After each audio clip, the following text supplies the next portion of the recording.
Well, it's midnight, July 5th, and we still got fireworks outside, as you can kind of hear. And the depression has become less organized. Convection has decreased. Intensity still at 30 knots as of 11 p.m. Eastern Standard Time. But current satellite actually shows it becoming better organized. Convection flaring back up. I'll see on the western side of this, but a strong shear ripping through it. Look at that shear. Holy crap. I don't expect much strengthening with that. I mean, the system has been moving erratically. It's the a longer term motion is basically stationary. A slow northwest motion anticipated to begin on Saturday as the depression steered on the southeast side of a developing mid to upper level low over the northeastern Gulf. After that time, the system should be steered to the north and northeast with a gradual increase in forward speed along the western periphery of the subtropical ridge. The global model generally indicates that the current shear should lessen on Saturday, which could allow for storm weakening and contamination with the warm waters of the Gulf Stream. There is plenty of dry air aloft, however, which will probably limit significant as well as current disheveled structure. Both of the guys indicate modest strengthening as the system approaches the coast. Yeah, pretty much. And they say it goes up to 40 knots in 24 hours and makes a landfall around 36. Um, anyway, here's the forecast track. Thinking of North Carolina. This is the 2 a.m. advisory. They had 35 miles per hour. Pretty much stationary. Look at these models.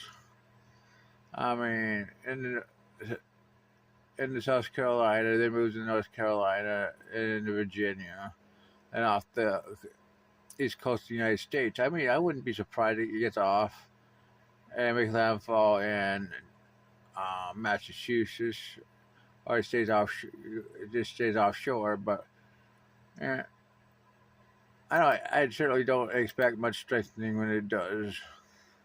I mean, here's pretty much the models. Not much strengthening, but possibly edging out, getting itself a Chantel name. I mean, here it is again. We'll show you 96E, which, in my opinion, is always depression. It's LC convection, probably just as well, well organized. I mean, let's look at it.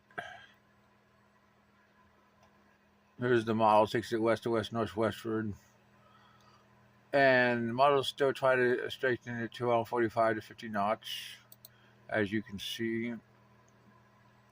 But they have definitely decreased in intensity. It is definitely taking its sweet little time, and that's. But the ANC says 1690. We got another system longer term that falls off in Mexico too. That has 20 at 7 days. I mean, it just keeps going and going and going. I mean, let's look at the latest broad of the lake.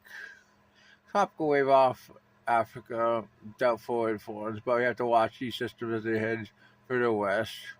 Um, the Bermuda system has faded. Let's look at the Eastern Pacific.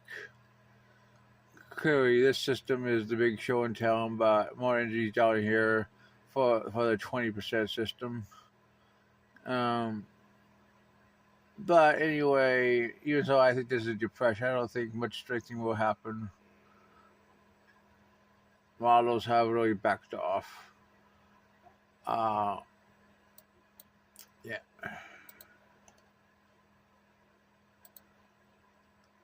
Dennis, which is in the East Chinese Sea, southwest of Taiwan, looks around 45 knots. as you can see, expecting to head down the Chinese Strait and potentially into China, which is in line with the models for this system. Mon is still around, has 55 knot winds. It's off the east coast of Japan. Not expected to hit anyone. Let's see. Yeah. So that's what's going on in the world right now. I'm gonna try to grow my channel. I'm gonna try to really make videos, and let's see if we can even get one subscriber. I think I'm shadow banned, but we're gonna challenge that this season. I gotta try, and yeah, I really it would be nice. But that's what we have for right now. That's your topic update.